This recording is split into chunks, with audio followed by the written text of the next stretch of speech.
Good afternoon. Good afternoon. Welcome to the New York City Council hearing on the Committee on Consumer and Worker Protection. At this time, please silence all electronics and do not approach the dais. If you are testifying today or need any assistance, please reach a sergeant at arms. Thank you for your cooperation. Chair, you may begin.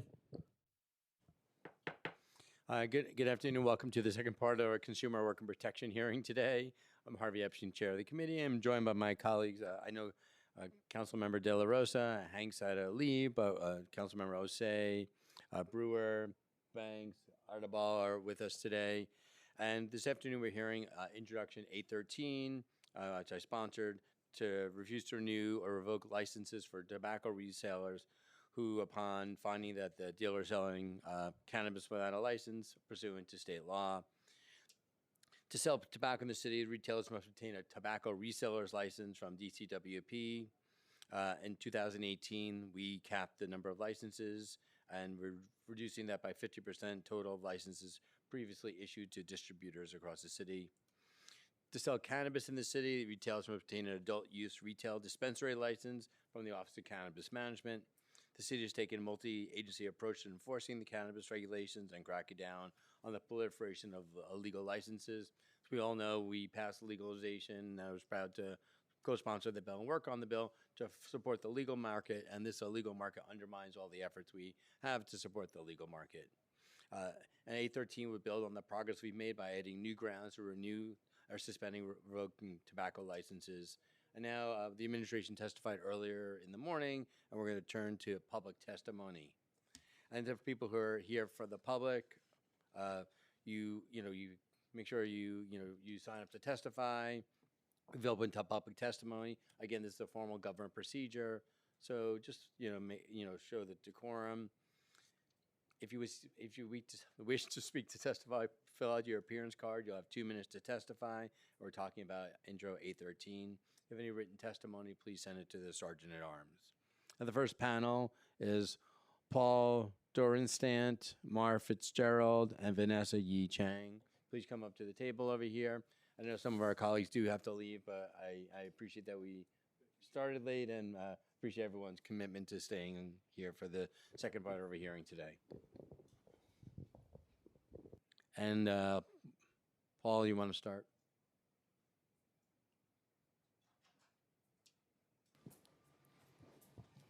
Good afternoon, council members. My name is Paul Dorenstant, co-owner and presenting for Transcend Wellness, a licensed dispensary.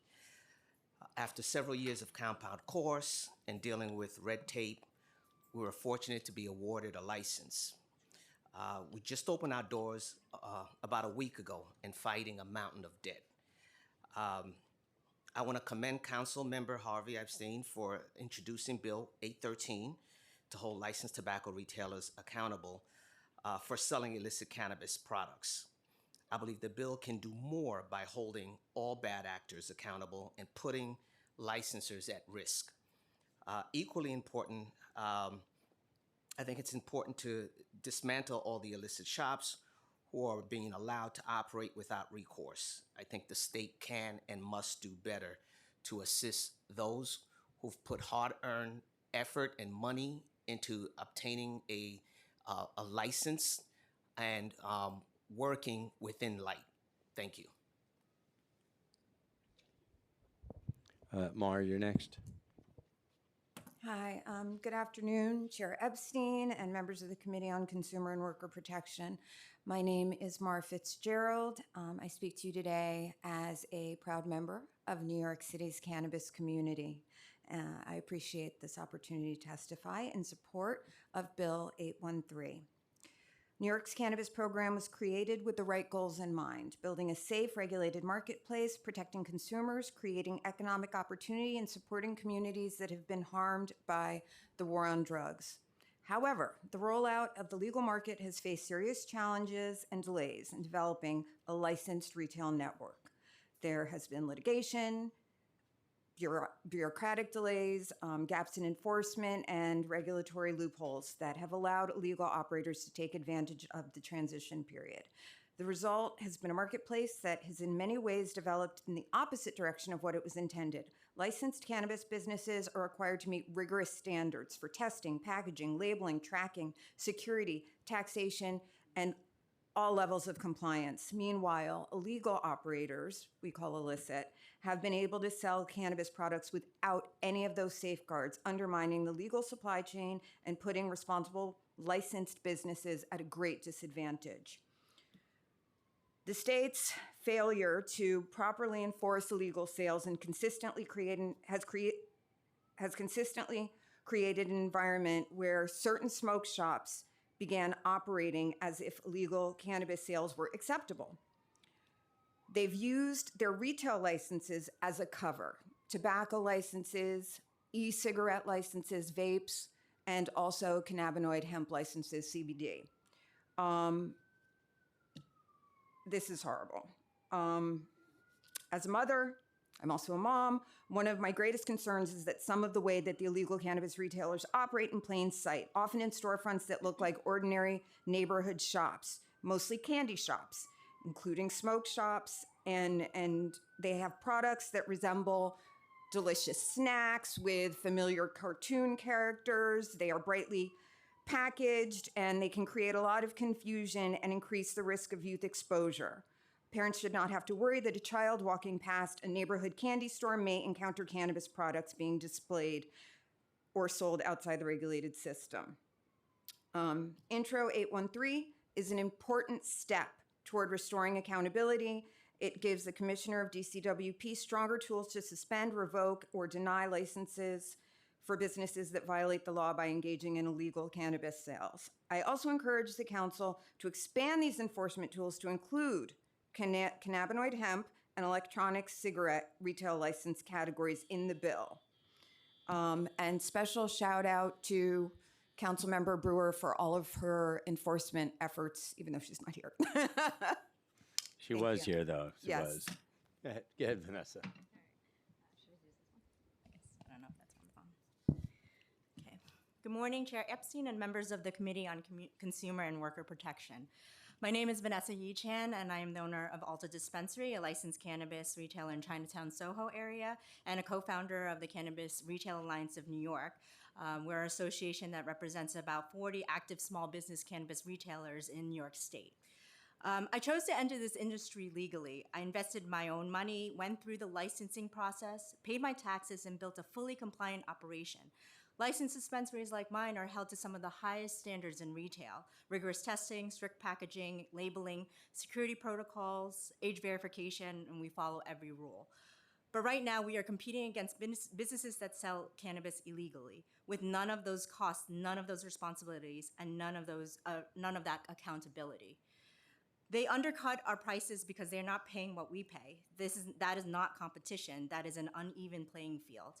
I've experienced this firsthand with an illicit shop operating about less than 100 feet from my location. It took 6 raids over the course of more than a year, along with sustained outreach on my part to Assemblymember Lee's office, Senator Kavanaugh's office, DOB, sheriff, to finally achieve a thorough shutdown. It shouldn't take this much effort to close down an obviously illegal operation. The core problem is that there are no real consequences for selling illegally. Intro 813 helps fix some of that. If a business holds a city-issued license, whether for tobacco, e-cigs, or hemp license, it should not be able to use that license as cover while selling illegal cannabis. If a tobacco, CBD, or e-cigs retailer chooses to sell cannabis without authorization, there should be consequences for that violation. We support this bill, and we urge the Council to amend it to include electronic cigarettes and standalone hemp CBD retailers who are creating the same problem. This is also about consumer safety. Products sold in licensed dispensaries are tested and tracked. Products from illegal shops are not, and illegal sellers do not check IDs, making it easier for kids to access cannabis. We are not asking for special treatment. We are asking for a fair marketplace and the tools and resources to enforce that. Thank you. Thank you. I know we were joined by Councilmember Krishnan, who had a run out, also a member of the committee. I know we have a couple other witnesses to testify, but do you want to just wait? We have other people testifying. Do you want to come? Yeah, we'll just fill out the form. We'll have you join us a second panel. I don't know. Just quickly, just question. Yeah.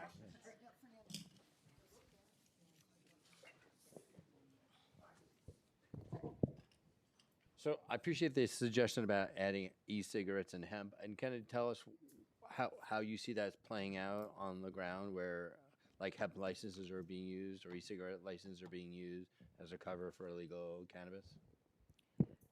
Well, I have personal knowledge of certain CBD licensees, hemp licensees, actually using that license as a mask to actually sell THC cannabis. There are several across the city, including chains. Yeah, and the one shop that I had shut down that was, I'm 52 Kenmare, they're 64 Kenmare, very close. They had a CBD license. They did not have a tobacco license. They had a CBD license, and they were rated, and it's even on TikTok apparently, but they were rated for having illegal cannabis. I also want to state that coming out and speaking about this also put owners at risk. I literally have shops operating across the street from me, 2 doors down. I've gone to licensed dispensaries where folks will sit in a chair literally across the street, attempting to solicit folks who are walking into these dispensaries. My job should be running an operation, running a legal operation. I am being forced to run my business, also advocate, for my existence, which really puts me at a disadvantage. So I recognize that this bill is attempting to rectify these situations, but it should not take this long to shut down illicits. Yeah, I appreciate that. And I know, we talked a lot. I've worked with the sheriff in my district a year ago we shut down 72 illegal shops. And, obviously shutting it down doesn't mean it's closed forever. I understand this is a problem that we are collectively trying to fix. And I do appreciate your efforts to work with us and appreciate you coming here to testify, to flag this issue for us, because you know more than we do because you're experiencing it every day. I'll turn it over to Councilmember Audubon. Yeah, I guess this is partly a comment and and a question, because I know that often it's like a game of whack-a-mole. Like we close a shop down and it opens, a few blocks away. Sometimes in the same location. Or sometimes in the same location. Yes. Yeah, it's just like we get the sheriffs and NYPD and others involved in shutting them down, but they keep, like I said, it's like a game of whack-a-mole. Yep. Do you have any suggestions on how to deal with that? Absolutely. I think if the city does the due diligence to shut a shop down, it becomes the responsibility of the owner of that building to ensure that an illicit does not open in that space, because you've been warned. Most owners recognize, they know what's going on. If the city shuts a business and 6 months later that business is allowed to open, there has to be some onus on the owners as well. I first would love to piggyback on what Paul said about having to do enforcement on his own in many ways, an investigation. We've seen a lot of this. I've personally worked with many licensees across this city to get these illicit dispensaries, some licensed for tobacco and vape, some not, shut down. But yes, there have been instances where the operators of those illicit shops have gone into the legal shops and threatened the licensees. This has actually happened. They shouldn't have to do policing on their own or enforcement. One of the things that happens when a tobacco or vape or hemp shop is inspected and sealed is that they reopen by transferring that license or getting another license for tobacco, legal license for anything but cannabis in that same location through a family member. And they're really open the next day in many cases, and it's legal. And then the sheriff's office and all of the enforcement authorities, there are 5, right? They have to come back together and do it all over again and again and again. And so this is one of the reasons it's whack-a-mole. Yes, landlord accountability. This is another reason it's whack-a-mole, because the landlords have really nothing to lose. These spaces are giving them much more money than licensed establishments can afford, and they're giving it to them in cash in many cases. And there's no accountability. There was an initiative to hold landlords accountable. It hasn't been enforced at all. I haven't heard of one landlord actually receiving any penalty beyond a warning letter, and they just keep doing it. All right. Thank you. All right. Thank you. Thank you to this panel for coming to testify and taking the time and making really helpful suggestions. Thank you all. Next panel will have Fernando Lenla and Christopher Leon Johnson.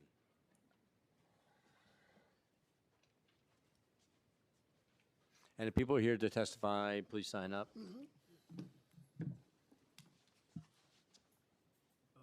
I go? Fernando, you go ahead first. Good afternoon. My name is Fernando Lendoff. I'm here on behalf of Erudito Cannabis Boutique in 120 Union Street, Brooklyn, New York. I'm a proud licensee of not only a cannabis retail license, but I'm also a private chauffeur with a New York City taxi limousine license and a New York State driver's license. Now, I can't carry a gun with this license, but I could drive. I think and would love for you guys to really take care of this problem, because I got this license as a convicted felon to do the right thing. I don't see how some shop could open up today and do the same thing that I spent 30 years of my life sacrificing for, and now that it is legal, it's putting me at risk. I want to touch on a point about the tobacco. One of the issues the city's having is that you have to let us consume the stuff, just like a bar does, because a lot of the families and a lot of the people out there are getting tired of smelling the pot all over, which is becoming a nuisance, and that's how these illicits get away with these kind of things. I'm not here to be a cop. I'm here to sell good cannabis in the state of New York for the license that I was authorized.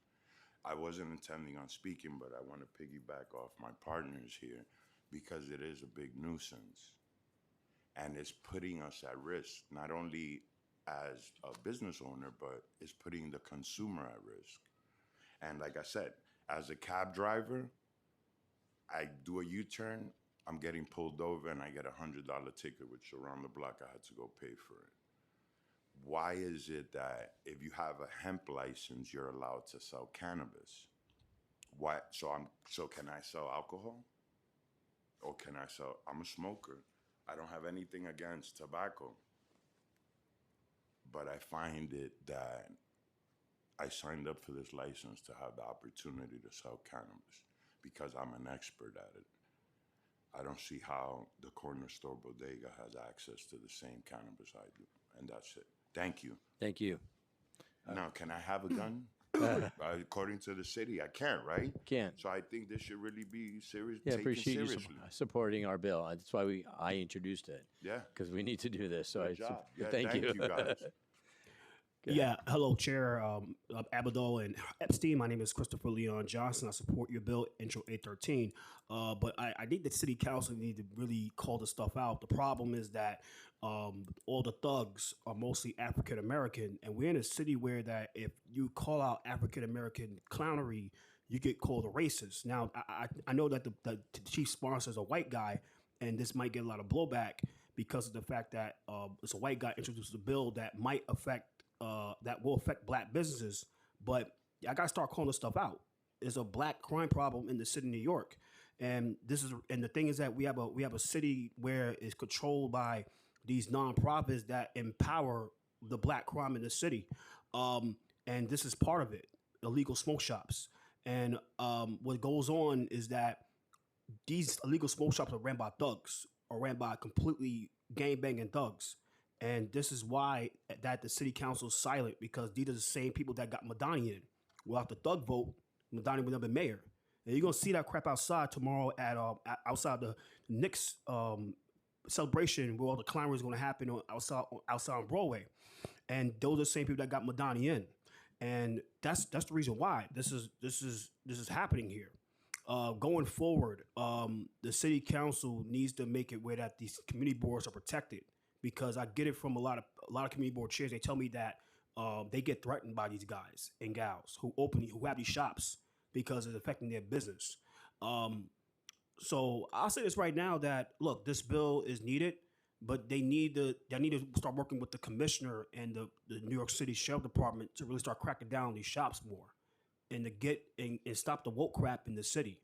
And this is the big problem: is the woke crap in New York City, where that we're so more obligated with protecting thugs and gangbangers and giving opportunities to these gangbangers more than really punishing them for being gangbangers and thugs. So I'll say this right now that this bill is needed, and we have to get this race crap out of the way. That's the only way the city is going to go forward with this mitigation of the smoke shops in the city. Is we got to start calling out what's really happening here. Is that we have a thug problem in New York City. We have a black crime problem in New York City, and I'm just saying right now that tomorrow you're going to see that clownery out there, and they're the ones that usually go to those smoke shops and buy stuff, and and the city council need to go forward and protect these legal smoke shop owners from these thugs instead of protecting them and awarding them for being thugs and criminals, and that's what needs to start going forward in the city of New York. So I support this bill 100%. You know, that's all I got to say. And thank you so much and enjoy your day. Thank you very much. I'm looking for Ramona Faria on Zoom. Are you there?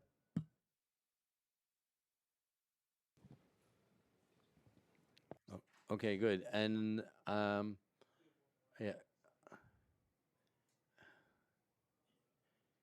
I'm bringing up Kaz Marte as our last witness.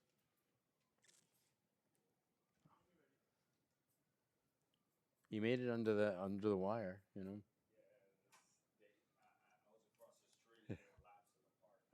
They're like, get over here. You know what we're.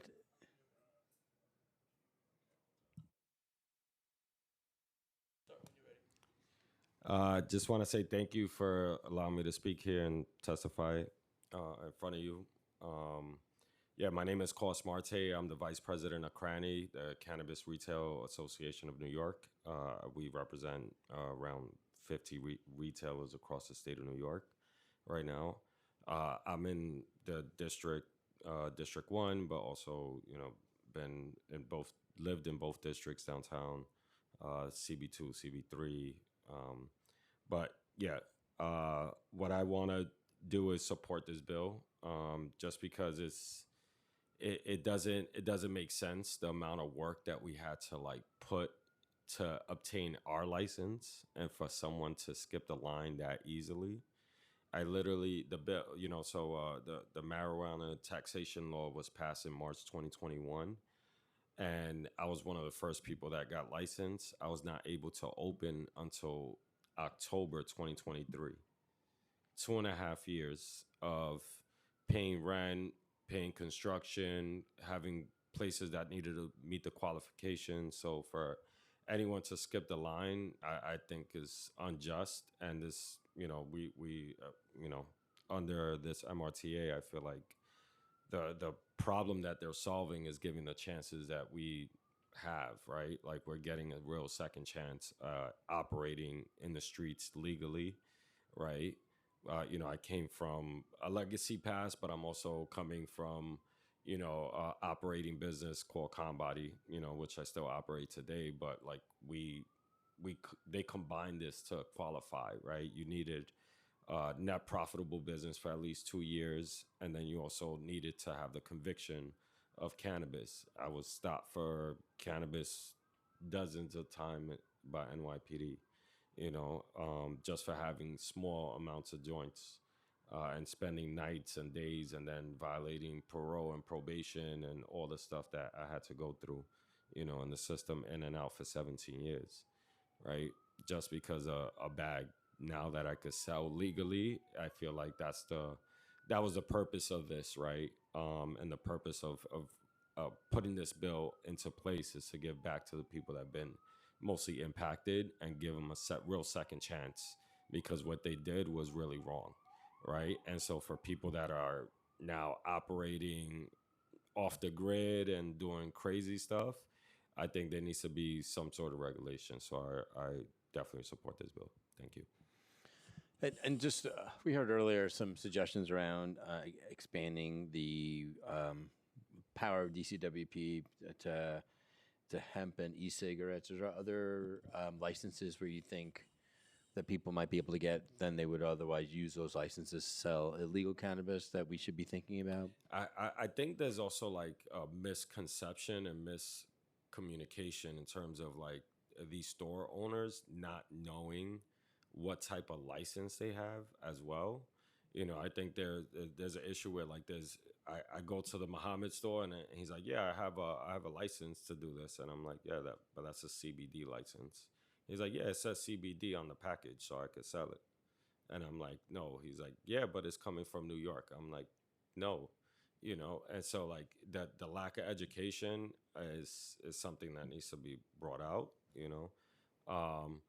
But yeah, in terms of, I don't know about the vape category too much, but I'm not. I don't know.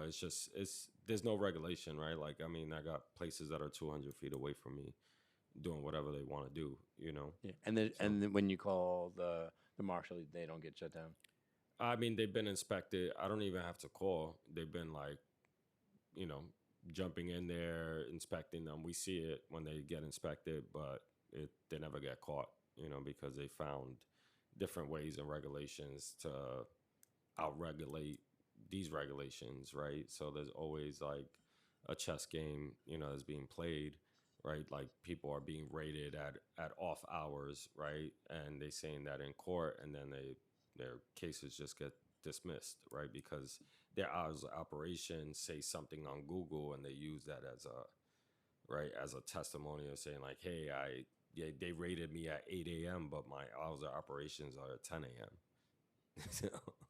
Or not raided, but like inspected, So it's always a catch-22. It's gonna be, cat and mouse game. Yeah. Yeah, well, I think we can do what best we can to do more enforcement and more tools. And unfortunately, people are going to evade the law, And yeah, and I don't want to go back to locking people up and all this stuff, but I think there needs to be like real education on what the steps that we took in order to do what we're doing now. Yeah, right? or maybe more real teeth against a property owner, whatever additional. I don't know how we can lever more punishments against them if they know this is happening illegally. I mean, it's easy for them to get away with it. Yeah. All right. I don't have any more questions. Do you? Thank you, Kos.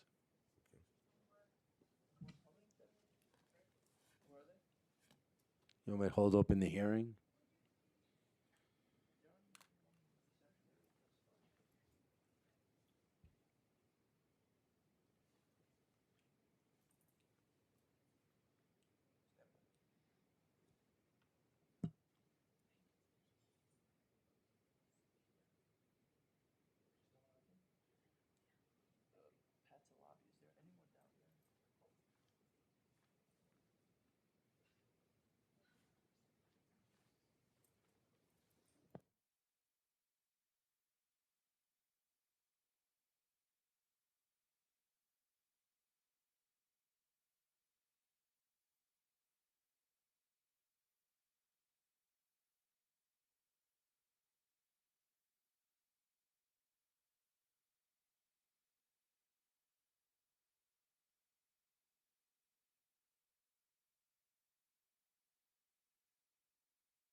Roland Connor? Hi. Good. How are you?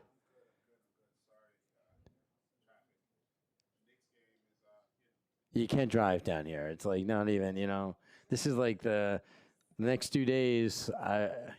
It's impossible, Yeah. Take the subway. There you go. And what's your name, ma'am? All right. Are you testifying too? Patricia Connor, I'm sorry. Are you going to testify too as well, Ms. Connor? Yeah, okay. So just need to fill out a form. But go ahead, speak, and you can both go, but they'll give you a form to fill out. No worries, okay. Yeah, so we held it open. We're almost done, so we're just waiting for you guys. Man, wow. Okay. One way to increase the pressure. Okay. Yeah, sorry about Yeah, that. It's nah, Mars' all fault. good. To It's blame all her. good. Okay, so, my name is Roland Connor. We're part of Smacked Village. We were one of the first card license holders, social equity. We were one of the first people to get a social equity license. We've been open. Congratulations. Thank you. Thank you. We've been open since January of 2023. Thank God we're still here.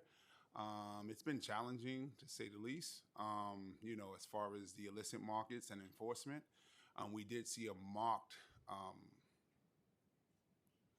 situation where they actually did do enforcement, and we actually saw our sales go up the same day they did it, and they just never really kept the pressure up in the area we're in. We're at 144 Bleecker Street in Manhattan, and I think to put this bill forward to actually make sure that these tobacco holding smoke shops are actually penalized for cannabis.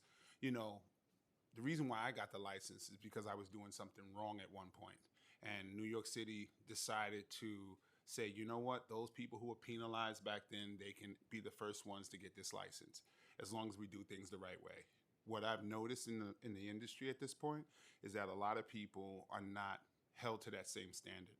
We're doing everything that we're supposed to do, but there's too many people who are just breaking the law, not paying taxes. These are all the things that we did, and we, paid the price for it, justifiably so. But at the same time, it's just now we seeing that, it's almost better not to do things the right way at this point when it comes down to people being able to skirt the law, not pay taxes, not pay cannabis taxes. We have some of the most stringent rules and regulations that we have to follow on top of 280E, the taxes that have to be paid. And that's not really that's being celebrated as far as the money that's being generated for the city. But at the same time or whatever, us being the foundation of that monies that's being generated for the city, we should be protected when it comes down to being in a place doing things the right way and making sure that the stores or other competition that's around us doesn't skirt the law. We got this license for a reason. We have to do it the right way. Everyone should be held to the same criteria. So I just wanted to put that out there. Go ahead, ma'am. I would like to add to, along with the illicit stores, we are, especially in our area, we're also in competition with the park. So Washington Square Park is very well known, especially to the NYU students, for illicit sales. And we noticed a huge tick on 420 because the police shut down that park. And all those people came to our store because we're the closest. And I realized then that our competition is not just the illicit stores that are in our area, but it's also that park. I don't know how to even justify the cops going over there to shut down that park, but it has to be done. It needs to be done, especially to protect the stores that surround that area. As far as our finances are concerned, we are, the stores have gotten very savvy. They know to open up at certain hours.